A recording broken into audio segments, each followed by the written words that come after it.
الحمدللہ رب العالمین والصلاة والسلام علی سید الانبیاء و اشرف المرسلین وعلی آلہ و اصحابہ اجمعین ومن تبعہم بإحسان الی یوم الدین وبعد۔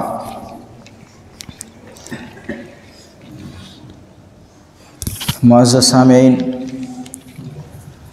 موسم سرما کے تعلق سے جو سلسلہ کل شروع کیا گیا ہے اسی کو آگے بڑھاتے ہوئے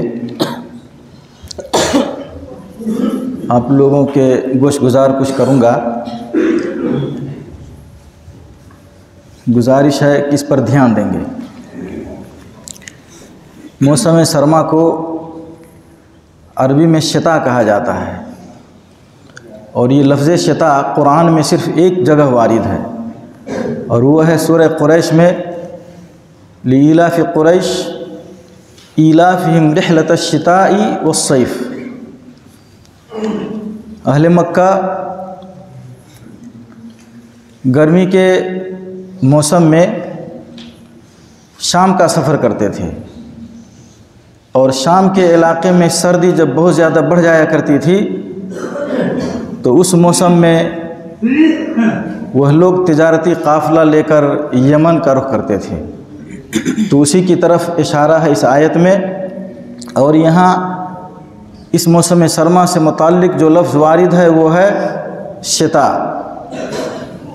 ویسے شتا کا اطلاق زمانے پر بھی ہوتا ہے اور صفت پر، یعنی سردی ہے جیسے ٹھنڈک ہم لوگ کہتے ہیں، اس پہ بھی، اور موسم پہ بھی، زمانے پہ بھی اس کا اطلاق ہوتا ہے۔ اللہ رب العالمین کی اگر یہ نعمتوں میں سے ایک نعمت ہے تو ہمیں بہرحال چوکس رہنا چاہیے، چاق و چوبند رہنا چاہیے، کیونکہ سردی ہماری جان بھی لے سکتی ہے۔ حضرت عمر رضی اللہ تعالیٰ عنہ کی وصیت اس تعلق سے بہت مشہور ہے، جسے ابن رجب رحمہ اللہ نے اپنی مشہور کتاب لطائف المعارف میں ذکر کیا ہے کہ وہ، اور ہم سب جانتے ہیں کہ اپنی رعایا کا بہت خاص خیال رکھا کرتے تھے، ان کے لیے فکر مندی ہمیشہ ان کو دامن گیر رہا کرتی تھی، ہمیشہ ان کے تئیں وہ فکر مند رہا کرتے تھے۔ چنانچہ ان کے بارے میں آتا ہے کہ انہوں نے لکھا کہ موسم سرما آ چکا ہے اور یہ تمہارا دشمن ہے، اس لیے اون، جوتے، موزے وغیرہ لے کر تیار رہو، اور اندر و باہر سے اونی کپڑے پہنا کرو۔ یہ ایسا دشمن ہے کہ داخل جھٹ سے ہو جاتا ہے لیکن نکلتا نہیں ہے جلدی، حضرت عمر رضی اللہ تعالیٰ عنہ کے اس قول کی وضاحت کرتے ہوئے ابن رجب رحمہ اللہ لکھتے ہیں کہ شام کے علاقے میں سردی پڑا کرتی تھی، اور وہ علاقہ جب حضرت عمر رضی اللہ تعالیٰ عنہ کے زمانے میں فتح ہوا تو وہاں کچھ ایسے صحابہ کرام تھے اور دیگر مسلمان تھے جو وہاں کی آب و ہوا سے ناآشنا تھے، کیونکہ وہ لوگ وہاں کے لیے نواری تھے، تو انہیں خطرہ لاحق ہوا، خدشہ لاحق ہوا کہ کہیں ایسا نہ ہو کہ نادانی میں ان لوگوں پر کچھ سردی کا اثر پڑ جائے اور انہیں نقصان ہو جائے۔ اللہ اکبر، ذرا دیکھیے، غور کیجئے اس پہ، ان کے جسم و جان کا کتنا خیال تھا انہیں۔ اسی وجہ سے علماء کرام کچھ ایسے بھی ہیں جو کہتے ہیں کہ جب ان کو اپنی رعایا کے جسم و جان کی یہ فکر تھی تو ان کے دین، ان کے عقیدے، ان کے اخلاق کی کتنی فکر کرتی رہی ہوگی ان کو۔ بہرحال تو اس تعلق سے انہوں نے وصیت کی تھی، نصیحت کی تھی کہ لوگ سردی کے موسم میں ہوشیار رہیں اور چوکس رہیں۔ ایسے ہی ایک بڑے زاہد و عابد گزرے ہیں جن کا نام ابو حازم زاہد ہے۔ ان سے کسی نے کہا کہ آپ کو دیکھا جاتا ہے کہ عبادت میں لگے رہتے ہیں، بڑی محنت سے عبادت کرتے ہیں، تو انہوں نے کہا کہ میں عبادت میں کیوں نہ لگا رہوں جبکہ میرے پیچھے 14 دشمن پڑے ہوئے ہیں، 14 دشمن میرے پیچھے پڑے ہوئے ہیں، اور میں عبادت میں کوتاہی کروں، یہ کیسے ہو سکتا ہے؟ تو لوگوں نے کہا کہ صرف آپ کے پیچھے پڑے ہوئے ہیں یا سبوں کے پیچھے؟ تو انہوں نے کہا کہ ہر عاقل کے پیچھے۔ تو لوگوں نے پوچھا کہ وہ دشمن ہے کیا؟ تو کہا کہ سب سے پہلے 4 کے بارے میں سنو۔ مومن یہ مجھ سے حسد کرتا ہے، منافق یہ مجھ سے بغض رکھتا ہے، کافر یہ میرے قتل کے در پہ رہتا ہے، اور شیطان یہ مجھے گمراہ کرنے کے چکر میں رہتا ہے۔ پھر اس کے بعد انہوں نے 10 دشمنوں کو گنوایا، ان میں سے جیسے بھوک ہے، پیاس ہے، گرمی اور سردی، تو سردی کا بھی انہوں نے تذکرہ کیا۔ اس کے علاوہ فقر ہے، بہت زیادہ بڑھاپا ہے، موت ہے، جہنم وغیرہ وغیرہ سب ہے اس میں۔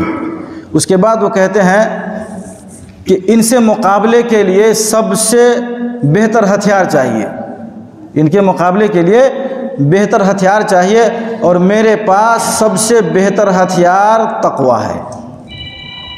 اس لیے ہم لوگوں کو اس کا خاص خیال رکھنا چاہیے۔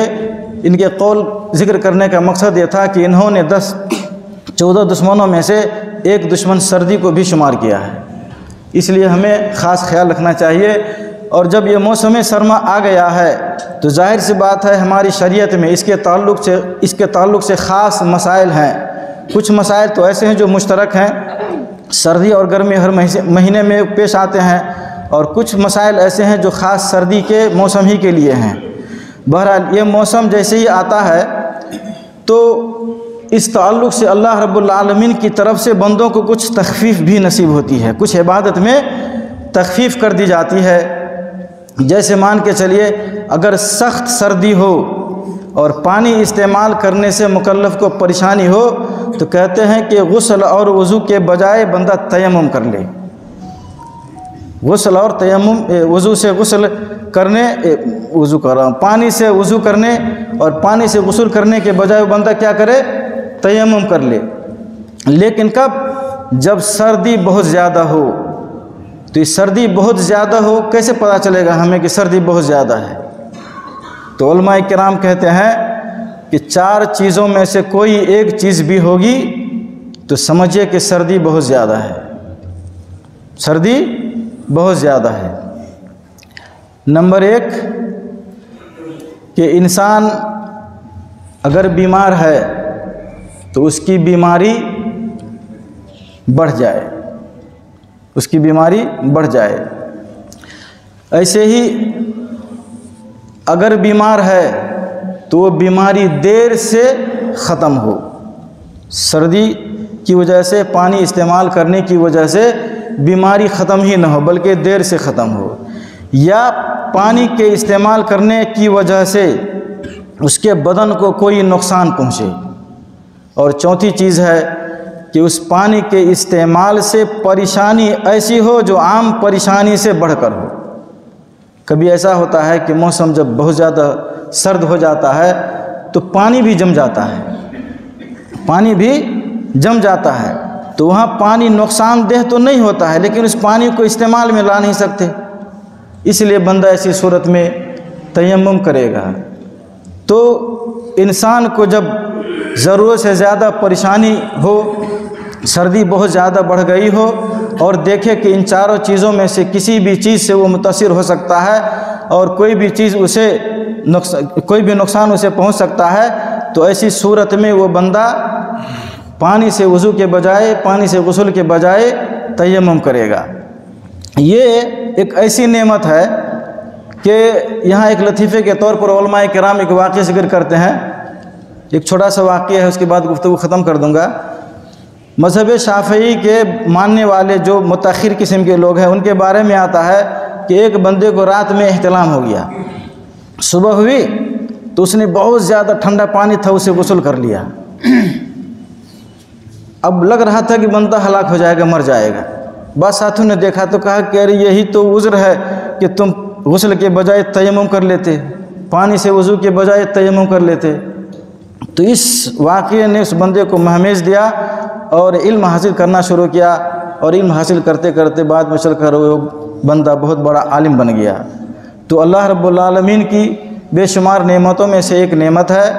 آج اسی پہ اکتفا کرتے ہوئے گفتگو ختم کر رہا ہوں۔ اللہ رب العالمین مزید موقع فراہم کرے، مزید موقع دے تاکہ مزید مسائل و احکام ہم سن سکیں۔ آمین وآخر دعوانا الحمدللہ رب العالمین. مشرب مہر و وفا ہے مسلک اہل حدیث، جادہ صدق و صفا